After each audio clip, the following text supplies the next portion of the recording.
les vents vont continuer à tourner. On vous avait expliqué hier qu'on est face à un phénomène de vent qui tourne. Donc là, en gros, dans le sens des aiguilles du montre, on est parti du sud, sud-ouest, ouest, et en fin d'après-midi, on sera nord.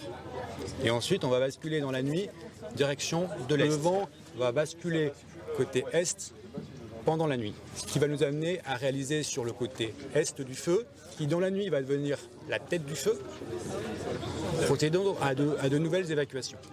On rappelle que ces évacuations, on les prépare avec les maires. Hier, j'ai eu l'occasion, les gendarmes le font aussi, d'appeler chacun des maires concernés par ces évacuations pour les préalerter sur le fait qu'on était susceptible d'évacuer leur commune, tout ou partie de leur commune aujourd'hui. Et ce matin, j'ai refait le point avec chacun de ces maires pour qu'on se cale bien.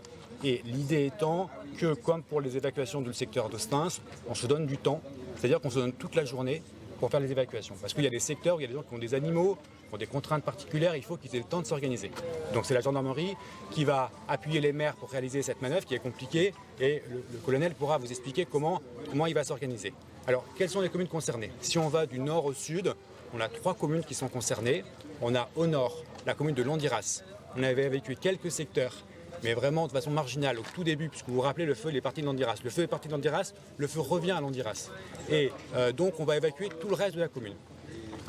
On descend plus au sud, commune de Budos, on évacue. On continue vers le sud, commune de Balizac, on avait évacué une partie de la commune.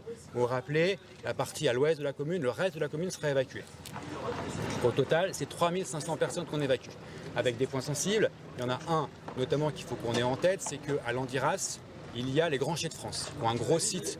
C'est une entreprise qui fait l'embouteillage de bouteilles et donc avec des alcools, du vin, etc. Donc on a un gros site qui pour nous est important, c'est ce qu'on appelle une ICPE, une installation classée pour la protection de l'environnement. Donc on va être vigilant. J'ai eu le directeur du site au téléphone hier, ce matin.